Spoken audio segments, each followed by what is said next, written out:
Ladies and gentlemen, we interrupt our program of dance music to bring you a special bulletin from the Intercontinental Radio News. Welcome to WGXC Accra, where you've come to hear what's there. The views expressed by on-air volunteer hosts do not reflect the views of Wavefarm or WGXC. WGXC is nonpartisan and does not endorse or support political candidates. To participate in WGXC's on-air dialogue, call 518-622-2598 to either call in live to the studio or record a 3-minute message for broadcast expressing your point of view. Or send an email to info@wgxc.org. The Catskill Food Pantry is located in the Parish Hall of St. Luke's Episcopal Church at 50 William Street in Catskill. The pantry is open to the public every Friday from 1 to 4 p.m. Healthy food is a right. For more information, please feel welcome to visit the pantry. Call us at 551-299-2456. Check the website at catskillfoodpantry.org or connect with us on Facebook at Catskill Food Pantry.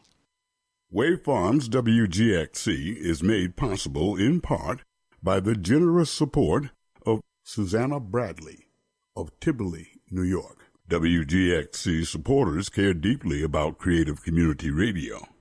Their generosity and investment keep this unique station viable.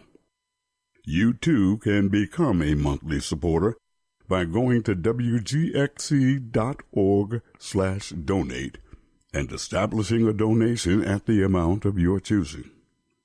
We hope you will do so. Thank you so much for your support. My name is Jen Kutler. I'm the technical director at Wavefarm, here with Hali Palombo, like the comet. How are you doing today? I'm doing great. How are you doing? Excellent. It's super good. Well, we're so happy to have you as artist in residence at Wavefarm right now. Just so our listeners can hear a little bit about Hali. Hali is an FM and shortwave radio host, composer, visual artist, and filmmaker from Chicago, Illinois. Born in Northfield, Minnesota, she has had a natural curiosity about the Midwestern United States since a young age. Her work often weaves the absurdity and mundane beauty of Illinois into her records, short films, drawings, and paintings. Palombo is an avid practitioner of plunder phonics, sampling existing musical oral works and intertwining them into something brand new, whether it's shortwave radio and CB radio samples, wax cylinder audio, and field recordings taken from Midwestern points of interest. She also draws great inspiration from endless adventures throughout the country, be them on Google Maps or in her car, often photographing, filming, or drawing her findings. Palombo began making work at age 26, and despite getting somewhat of a late start for an artist, she has amassed a body of varied and careful work. So we are so happy to have you here. And also me, because it's weird to say we when it's me and you sitting in a room. Indeed it is. So I'm speaking on behalf of the many and the and the few. I have so many questions. So I've been following your work for a really long time. Mm-hmm. I don't even know where to start. My first question is actually, well, your project that you're focusing on here during your residency is called Echolalia. Mm-hmm. Do you want to tell us a little bit about what that is and what that means? Yes. So echolalia is a kind of a, I don't know if you'd say phenomenon, but it's a trait that a lot of neurodivergent individuals display. And if it isn't obvious, I'm neurodivergent myself. But it is essentially like an autistic person will hear a phrase or a bit of music and then kind of unconsciously or consciously repeat it to comfort comfort themselves. There's something that's referred to as stimming, which is kind of the repetitive act of like of something physical to comfort yourself. Like for example, like I don't know, tapping your hair or tapping your foot, or you know, things like that, just to comfort yourself and to regulate your nervous system. And echolalia is kind of the same thing. And it is something that I found myself doing a lot. Like I'd hear a bit of music, or you know, someone would say something, I'd find myself kind of repeating it over and over and over again. And it kind of made me feel a little level and a little more level and calm and less stressed out. And I didn't know why I did that. And then when I was diagnosed with autism at age 31, and the psychologist kind of described this, I thought, oh, I've been doing that for 31 years, probably. So, yeah, that's basically what it is. Yeah, that's so. And your project that you're working on, that's is it? How is echolalia a part of that?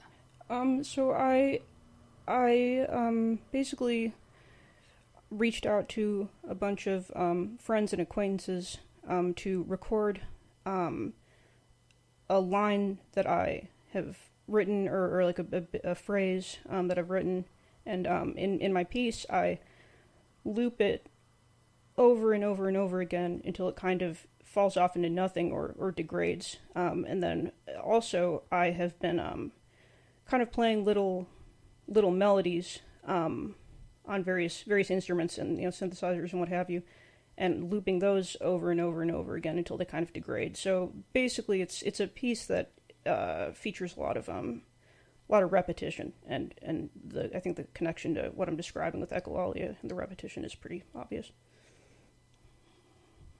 Yeah, I'm really excited to hear it when it's done. Yeah.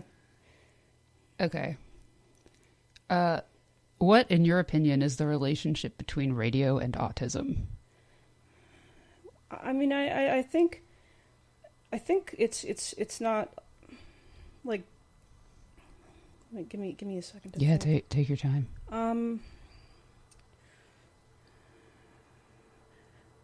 Well, for this piece in particular, the connection that I made to radio was kind of like an opposite connection, which is when I or any individual with autism like has these phrases that they repeat, you know, over and over again, the echolalia thing. I feel like it is very, very personal and kind of private, and not something that gets a lot of attention or focus by the general populace. And I thought that by broadcasting it on the radio, it kind of like maybe draws some attention to this phenomenon that not a lot of people know about, and kind of makes it a more of a public event and less private, if that makes sense. So that's how the work I have made, that is the tie that I drew to radio specifically, kind of that contrast I found to be interesting. Radio in general, I mean, there's some, one thing I think of is, like for shortwave radio, there's these things that I'm sure, you know, some listeners know about called, number stations, which I've also incorporated into my work. It's essentially, it's a lot to get into, but in essence, it's like a chain of numbers that they're repeated over and over and over again. And that was one of the first kind of natural instances of echolalia that I thought of on the radio. So that's one example. If I think of anything else later, I'll tell you. But yeah, that's what I can think of right now. The number stations are so cool. Yeah, I know. I have like 50 gigabytes of just number stations on my computer. It's really, really ridiculous. It's awesome. Yeah, that's what it is. It's so stupid. It's like gumming up my hard drive. For something that's just repeating too. It's yeah, so right. good. Yeah, it's like why do I have this like 45-minute clip of a lady saying the same 5 numbers over and over again. It's like no one would understand this. Well, didn't recently one of the number stations stop? I mean, yeah, I mean, like a specific one? I thought I read something about that. The thing that I can think of that stopped momentarily was UVB 76, and then I think it started rebroadcasting. Oh, it started again? Yeah, I believe. But as far as the number station go, I mean, you know, maybe perhaps that happened, but I can't think of any off the top of my head.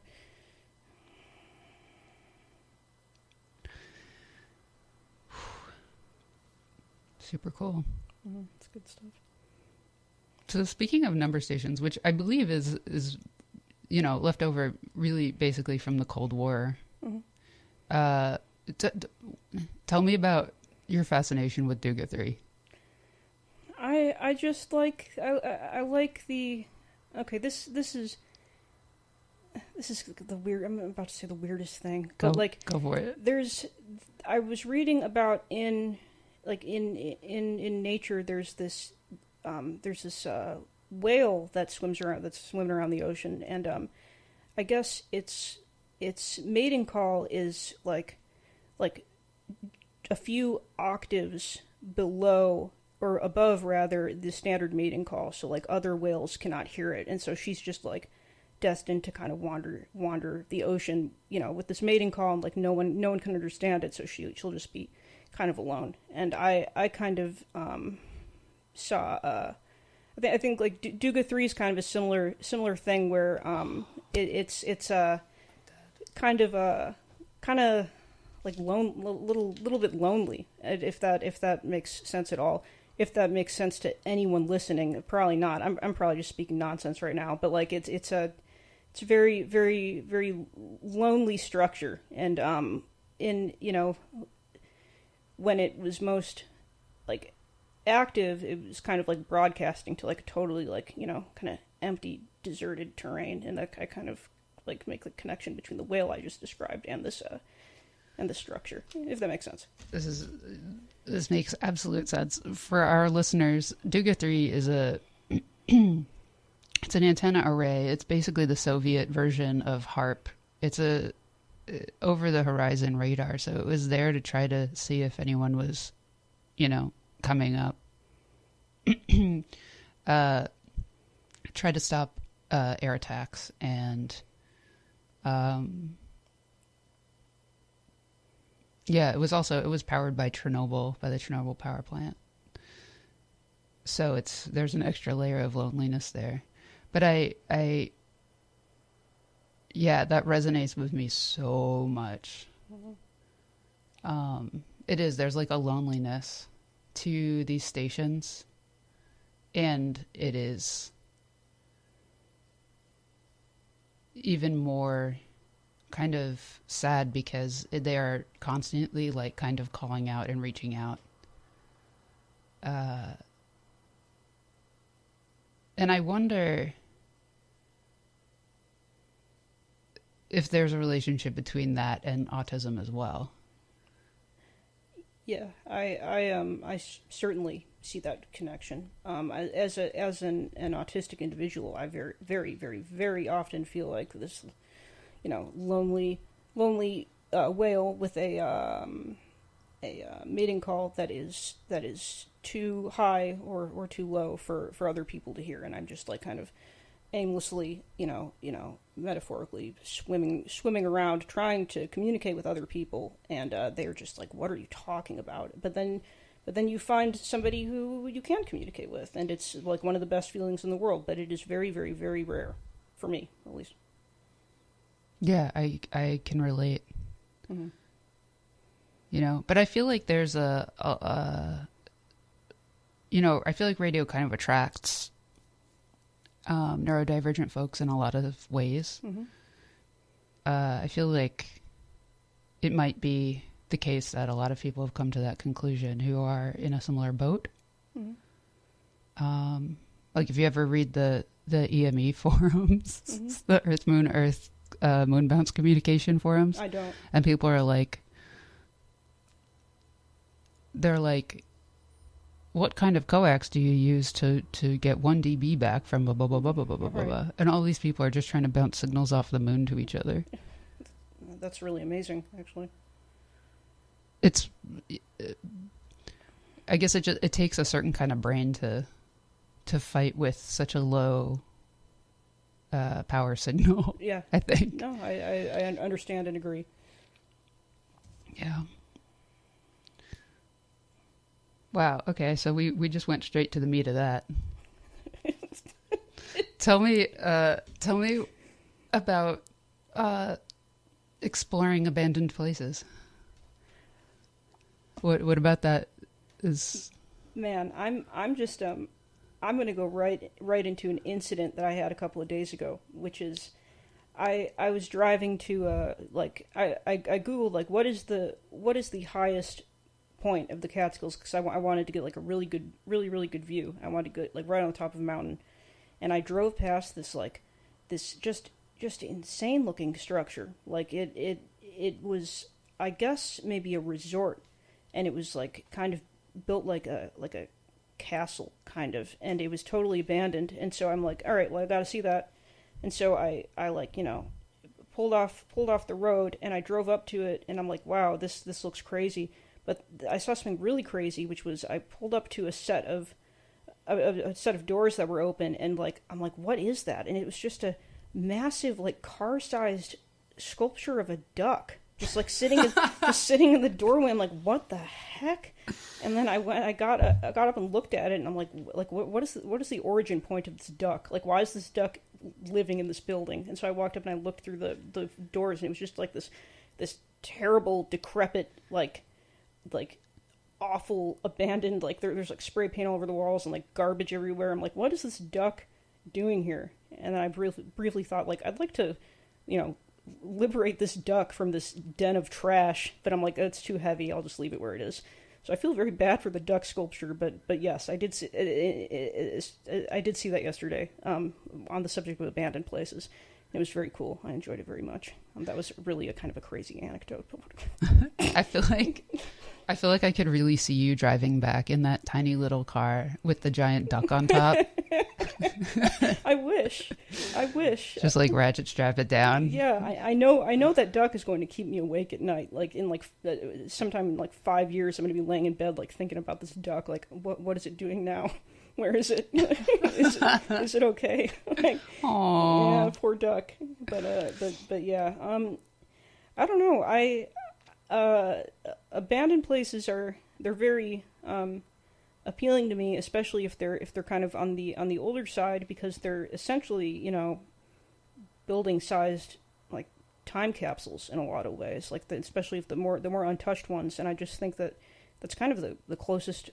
Exploring abandoned buildings is kind of the closest that people, I mean, to my knowledge, have gotten to like time travel, because it's like you're like stepping back into a different era, basically. Like the stuff I've seen abandoned places that are like really well preserved, like for like farmhouse. I've seen like a farmhouse from like the 40s, and you walk in there and like it doesn't look like anything's been touched. Like everything is exactly how it was, and I'm like, wow, this is like probably the closest I will personally get to time travel in my lifetime, unless some amazing scientific advancements happen. But yeah, so I guess I kind of like exploring abandoned places because it's like time travel.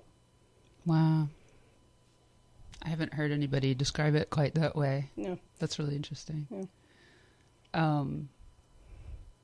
Yeah, there's a spot, I don't know if it's still like this, but years and years and years ago, there was an old psychiatric hospital that had been abandoned. It was like a whole complex, and it was also like untouched. Everything was just left there, which was terrifying. Oh, I'm sure. Like all the bottles of pills and ointments and like paperwork and like just weird stuff. I would love to see something like that, but I'm sure it was deeply frightening. Deeply frightening. Yeah, I'm not sure from the pills, but they certainly left their electronics there. Yeah, for sure. Which is the first thing I notice, obviously. Yeah, no, of course. Because it's far easier to communicate with them than most people. Yeah. Yes. Wow, okay. Did you ever get to the top of a mountain? Here? No, I didn't. I kind of I drove for like maybe an hour, and I got to like somewhere that was like it was really really super beautiful. But I'm like I have to get back to the house and work on my composition. So I just went back home. So this has been a very busy trip. But so yeah, I know I never got to the top of the mountain. I still have a couple days, so perhaps I will. Yeah, you've had a lot going on. Yeah. You've had a lot going on.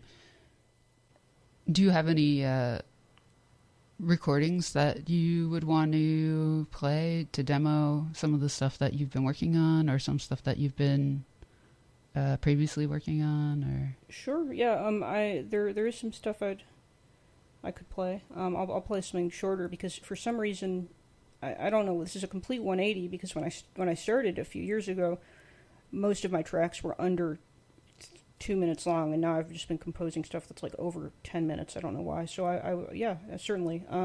That's interesting. I feel like flexibility of time is an underlying theme here. Yeah, definitely. Understood. Oh wow, it's raining. Look at that. Yeah, that's nice. Serious. I don't know if you can hear this on the recording. Kind of cool if you could. Wow, jeez. Holy cow. It's kind of awesome. Yeah, definitely. I feel like I'm in an Herbal Essences commercial. I'll never think of rain the same way again. I'll only be able to think of shampoo now. Yeah, exactly. Tell me about how you got into wax cylinders. Okay. Yeah. So, I kind of seek out just online archives in general, just archives of anything really. Like it can be archives of scanned newspaper advertisements from the 60s, or like there's a website that I'm particularly into that is just a very very very tremendous collection of bread clips, the things that you like twist up a bag of bread and like clip it on there. Like that's the huge database of pictures of those. So I found an archive of the archive of wax cylinders that I draw from, the UCSB cylinder archive, and I'm like, wow, this is a ton of stuff. And then I started, kind of clicking on them and listening to them. I'm like, wow, these are really off-putting. And these are really scary to listen to. Like I bet there's I could do something really cool with these. Okay, so you have like an archive of wax cylinders. You don't actually have wax cylinders at home. I wish. No, it's an online archive. They have like tens of thousands of them on UCSB, the college, their website. That's so funny because I totally pictured you like chilling with these wax cylinders. I wish. Yeah. That's so interesting. Yeah. No, that'd be cool. They're such good picks. Like, so, your show on WGXC with the wax cylinders, what's it called? Oh, the Blue Amberol Hour. The Blue Amberol Hour. I always like really enjoy it, and there's something for me about I don't know, like, yeah, it's sort of creepy. Mm-hmm. And off-putting, but it's also, in a strange way, I find really comforting. Yeah, I agree. I just did an episode that was entirely field recordings and home recordings, and it was non-musical. And I for some reason found that episode to be particularly comforting to listen to. Just like the idea of people 100 years ago or whatever, 120 years ago, like recording this stuff in the comfort of their homes, and just like there's something very comforting about listening to them. But I agree. What is it about absurdity that is interesting or important for you? It's kind of a. I feel like and I do not at all mean this in a self-deprecating way, but I've been an absurd person for as long as I can remember. Like the way I feel like the way I think and interact with the world is just kind of inherently cartoonish. I'm like kind of really into just cracking jokes and having fun and kind of interacting with stimuli in unexpected ways. And this stuff comes very, very naturally to me, just absurdity. So I guess I'm just kind of naturally an absurd person, and then that kind of bleeds out into all arenas of my life, for better or worse, especially my art. Oh, that's so interesting. Yeah. You had me thinking about it with the duck story. Yeah. And I was thinking it almost like gives... I think we have different definitions of absurd, too. Oh, perhaps. But I feel like it gives sort of context and frame of reference in a very similar way to just how things are in the world. Sure. So, like, I come from the opposite mindset, actually. I feel like, for me, things are generally pretty logical, even when they're emotional.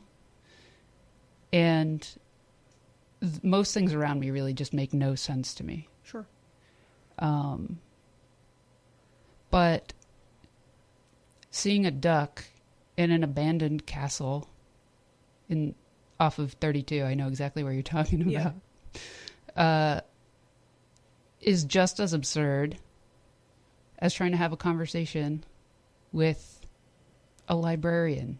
Sure. Or taking my trash to the curb. I get it. I understand. Yeah. I think that I agree in that, like, I go through my day and I go out and I interact with people and I do basic tasks, and I do often stop and think, like, wow, none of this makes sense. These human rituals they are inherently, ridiculous. But, like, I feel like that if I get too in my head about these things and I take that concept too seriously, I will just have a meltdown. So I have to approach these things with humor. Like, I have to find humor in this stuff, or hence the kind of absurd living I do, the way I live my life. I'm like, because if I take the act of filing my taxes like too seriously, I'll just get upset. Like, I have to find humor in things. Like, sure. It's just kind of a way of life. So, like, recreational absurdity versus prescribed absurdity. Sure. I don't know. No, I understand what you mean. Okay. This duck is really wearing a lot of hats. Oh, indeed. Yeah, I feel bad for it. Oh. It's overwhelmed. The duck is stressed. Oh, no. If it got too hot in there, the duck would have a meltdown. Indeed. Be here all week.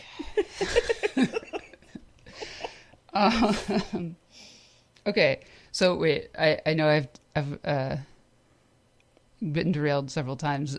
Yeah, let's hear something. Okay. That you've made that you feel like you want to share. So, I'm going to play something off of a release called Wobblement, which I put out like maybe a month ago, I think. I lose track of these things. It is actually notable because it is the most linear thing I have ever composed. I'm going to play something organized just to be unexpected. So it is quite linear. It's almost borders on being a sort of like a rock song. So I used tons of cartoon sound effects from the Warner Brothers sound library, which is kind of in direct opposition to what I just said about it being linear and organized. Cartoon sounds, but you'll see. And then some guitar samples. I took guitar samples from messing around with the guitar in a Guitar Center. Yes. And but yeah, that's pretty much it. So, all right.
Wow.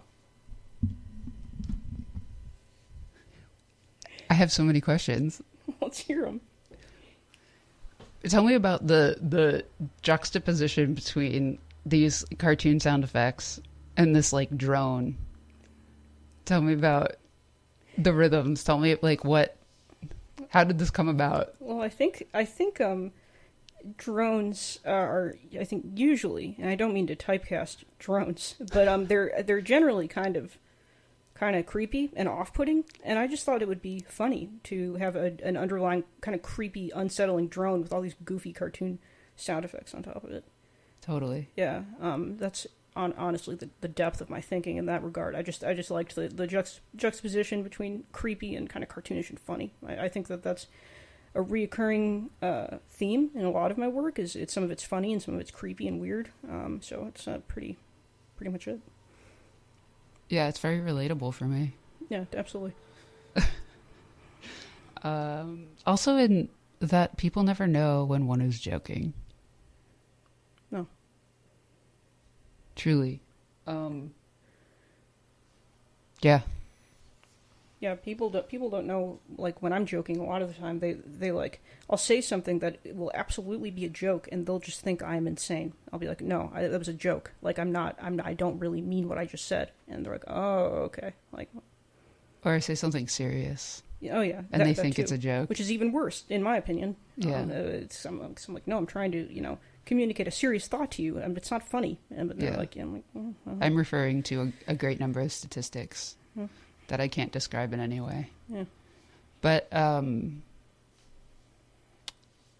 yeah, that's really interesting. So earlier you said that it was the most linear or more linear than other things. And what about this is linear? Like, I just listened back to it. I'm like, wait, this isn't linear. Like, I think what I have in my head is more like it resembles an existing genre of music more than anything I've composed does. Like, it sounds a little bit like a quote-unquote rock song, because it has like kind of the guitars and the drums, and I very rarely use it was a drum kit. I very rarely use like a drums in my music. So I guess it was less about it is structurally linear, and it's more like conceptually linear in that it is somewhat obedient to an existing genre of music. So I guess that's kind of more what I meant. Okay. Yeah. So I think it's in that way it's like quote unquote like more typical than other things I compose. So I guess that's more what I mean by linear. But structurally, especially towards the end there, it's not linear at all. It's basically soup. Yeah. Neurodivergent Mockingbird style. Yeah, sure. Super cool. Is there anything that you are researching in particular now or thinking about now? That's a like I'm basically constantly researching and thinking about stuff. Like I have a spreadsheet that I compile things in. Yeah, I love spreadsheets. I have a spreadsheet going that's just called Hali's Interesting Finds, and it's maybe like 6 or 7 years old. And just every time I think of something interesting or find something interesting, I input it into the spreadsheet. And it is at this point it is at least 40,000 entries long. So awesome. Yeah, it's immense. I've toyed with the idea of making it publicly, not editable, but publicly accessible, just because I think people would find cool stuff and find it interesting. I was considering putting it on my website, and just kind of treating it as like a live document, just continuously adding to it and then letting people see it. But yeah, I guess that's a challenging question, just on the basis that I research or find something interesting, like, no exaggeration, probably 50, 55, 60 times a day. I find something that piques my interest and I add it to the spreadsheet. Something that... Do you have a process that you go through to find these things, or did they just kind of naturally come? So yeah, I do sort of have a process. So I'm a kind of a Wikipedia fanatic. So I basically sometimes I'll click on the random button on Wikipedia until something interesting comes up, and then I'll be like, oh, okay, and then I'll go down a rabbit hole like on this particular Wikipedia page. Other times I'll just be out in the world and I'll see something, and then my brain, and the way it does, will make some ridiculous connection and like just shoot off into a bunch of different directions, and I'll be like, oh yeah, that's very interesting. Let me write it down. But I guess the most concrete example of a process I can think of and point at is just Wikipedia. Like I'm really a huge fan of like Wikipedia portals. Like I was just looking on the at the bread portal on Wikipedia, which is basically like a page that has like every different kind of bread on it, and so I was just like reading about bread for like 2 hours. I'm like, oh cool, like now I know all this stuff. Great. But yeah, I guess Wikipedia has a big hand in me discovering things I find interesting. Oh, that's really interesting. Do you ever edit, or you just read? I just read. I'm I'm not like mentally organized enough to edit. I don't think I'd probably mess it up in some way. So I let the pros edit. So, yeah. I'll leave it to them, and I'll just consume articles. That's fine with me. Do you ever get into the Wayback Machine? Oh yeah, definitely. I use the Wayback Machine more or less constantly.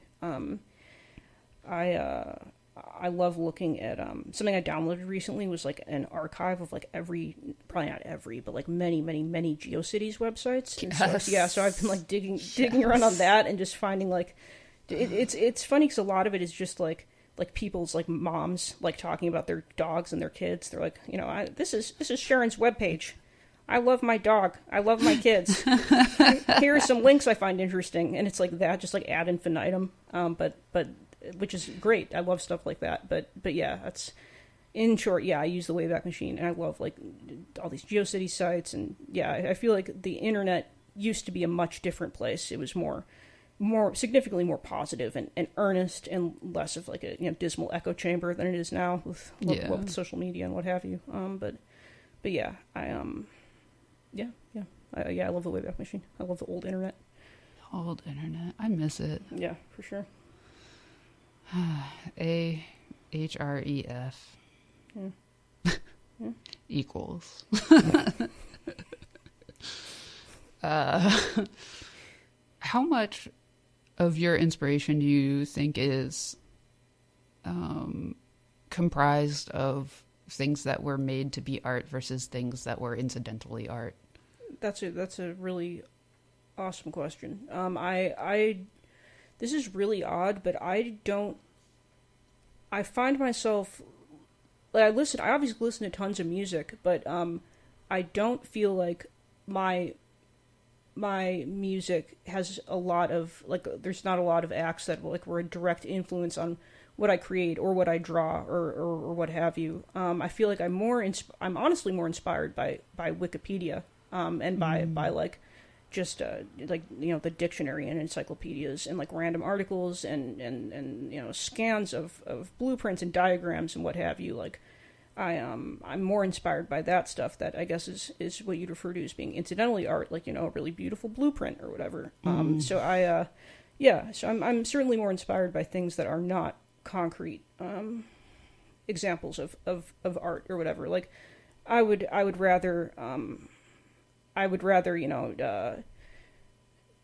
go to Radio Shack than the Museum of Contemporary Art or whatever on many given days. That would be my personal preference. I would find a lot more value digging around in boxes of electronic components than I would looking at paintings. Yeah, I miss Radio Shack. Yeah, for sure.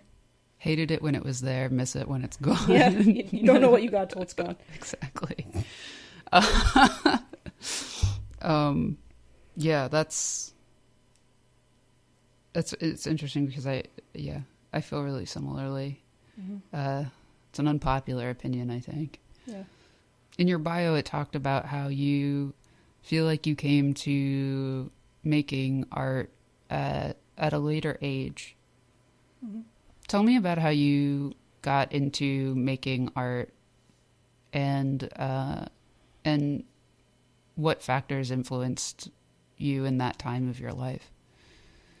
So I started off writing, and I tried that. I wrote for several years, maybe about up until about age 25. I mean, I still at 26 I still write, but not as much. And then I guess around age 26 I was listening to web SDRs and shortwave radio, quite a bit, quite a lot. And so I would take recordings of stations that I found to be particularly interesting. I didn't know to what end yet. And then I thought one day, like, why don't I try making this into music?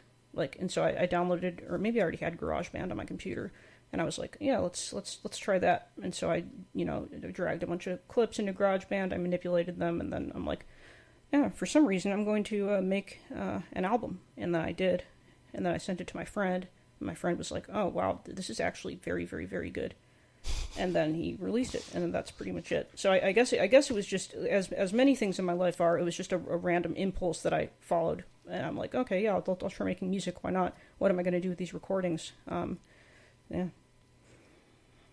That's so interesting. Wait, but I have a question though. Yeah. Does it feel good? Making art and music? Oh, yeah. It feels necessary at this point. It feels good to complete something that I think is truly excellent or creative or interesting. That feels very good. But also at this juncture, it is it's how I communicate with others. Occasionally I will meet someone who I have a good rapport with, like you, for example. It's very easy to talk to you, but unfortunately that is not the norm.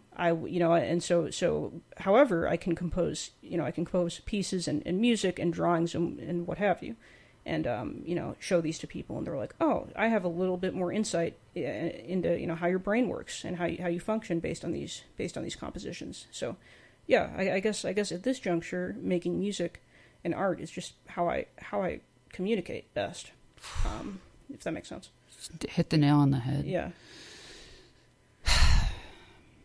Yeah, I remember when I first started to figure out that everyone who made art didn't look at it that way. Mm-hmm. And that there was this kind of competition between people who needed to make art to communicate, mm-hmm. versus people who were, trained and educated to make a certain kind of art. Mm-hmm. And that their needs are not the same, and this type of thing that they produce are not the same. And in a world where the resources are already so limited for that type of thing, but no means to articulate it. Mm-hmm.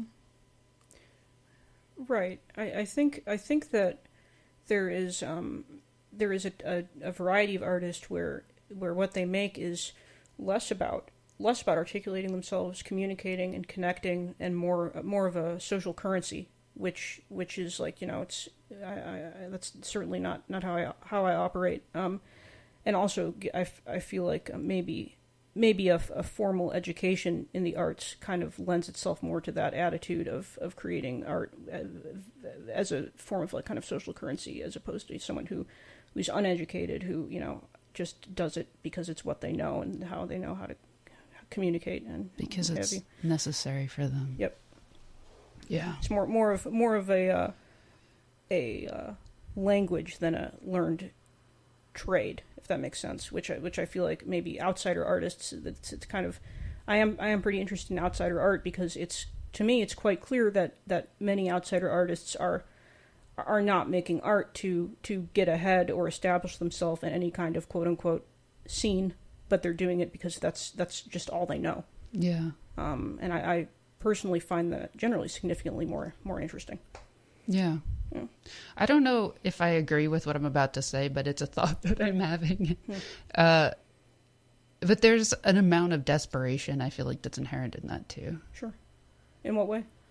Well, when you've spent enough time trying to communicate and it's not worked, and then you're trying more and more, quote, absurd things or just literally anything you can. By that point of trying to be just like heard or understood, I feel like there's a desperation in it.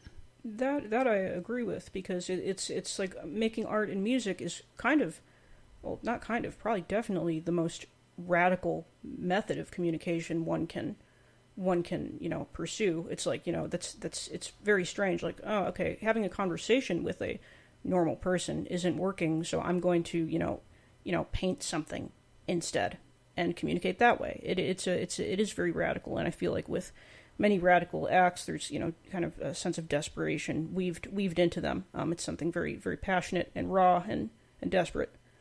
So I think I understand what you're saying, and I agree with it. That was awesome. I could hear your air quotes. Yeah. Oh, like you literally could hear them? I could hear them. That's good. To all of our listeners who could not hear it, these deafening air quotes broke the sound. There were indeed.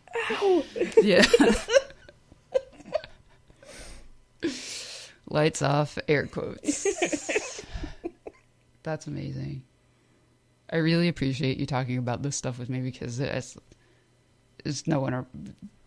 nobody knows what the heck I'm trying to describe half the time. They're like, "Oh, I get it. You're like depressed." I'm like, "That's not." No, it's very, not what it is. It's very, very, very isolating to encounter that on a daily basis. Just people who just don't. I don't mean to sound snobby or elitist, but truly, I encounter many people over the course of a day who just do not get it. And I hate saying that, because it does sound snobby, but I mean, like, I'll say stuff and they just won't get it, and I'll be like, great. No, I do. Yeah. And I don't mean that to be mean or rude. Everyone has a different trajectory of life experience and learned social language. And most of the time, mine does not align with that of others, and it is quite lonesome. I feel like there's also something really kind of generous, though, about this project in that context, going back to Echolalia, mm-hmm. which is that there's an earnest attempt to, like, share mm-hmm. and have, like, a bridge between, like, I want to say cultures, even though, like, yeah, I mean, I have opinions about Star Trek. That might be the culture. I don't...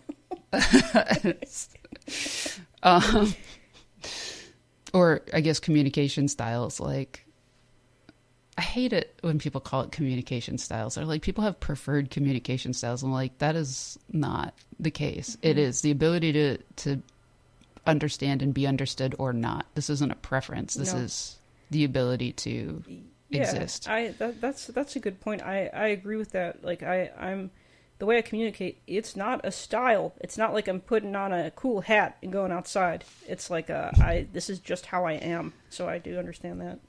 Yeah. Totally.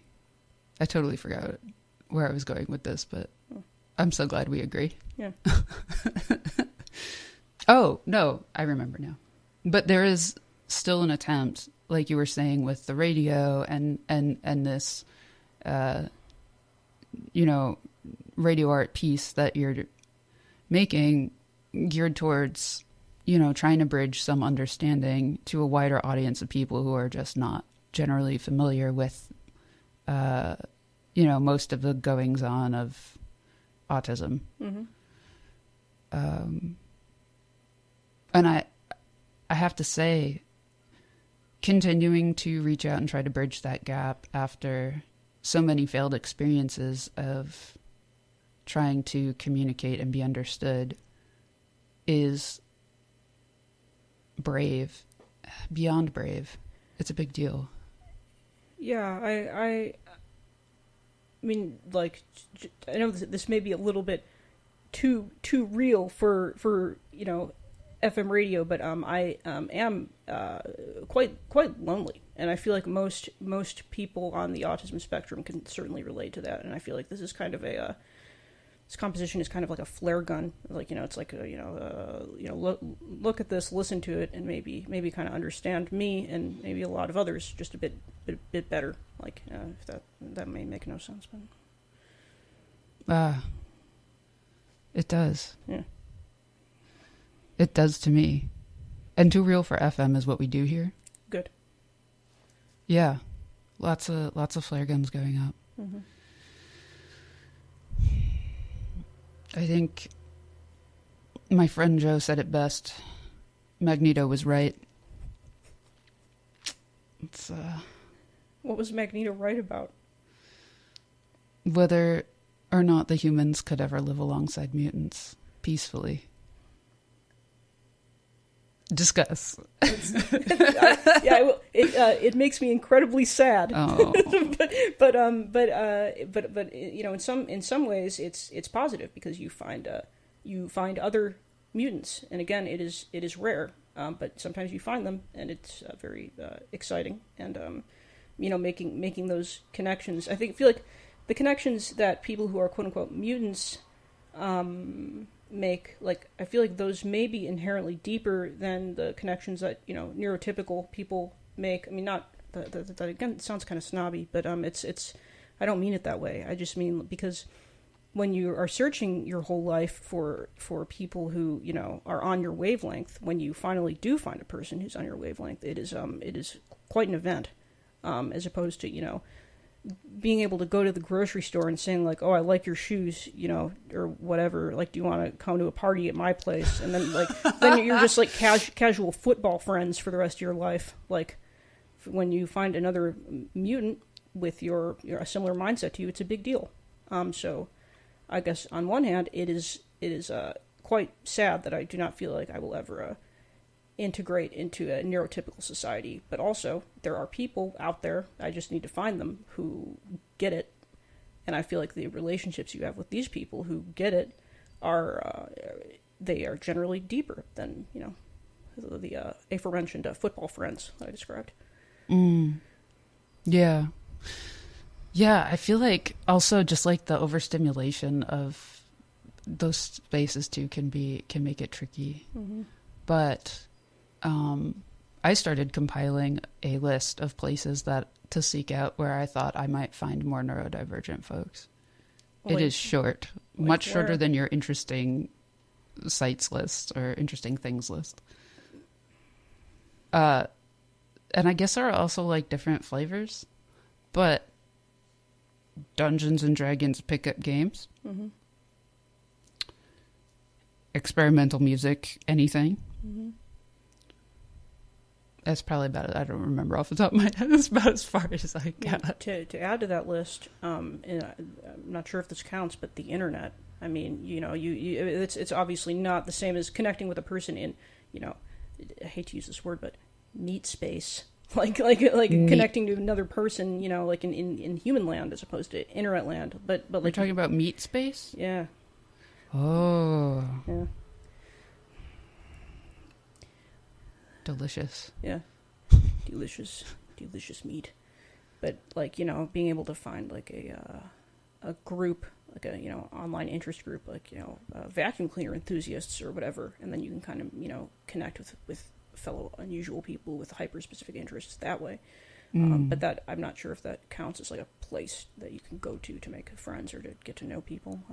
So. Yeah. Well, I mean, why not? It's 2025 after all.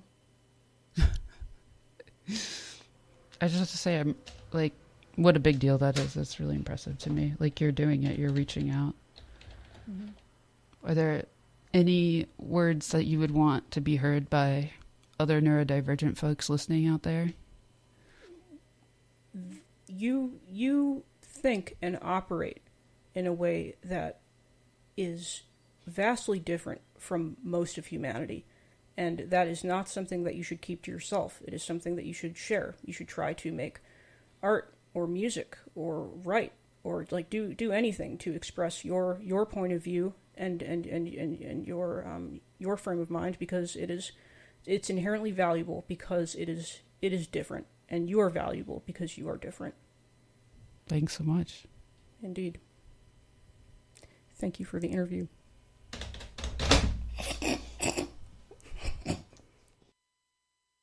Give me liberty, or give me death. WGXC, the station that gives you liberty.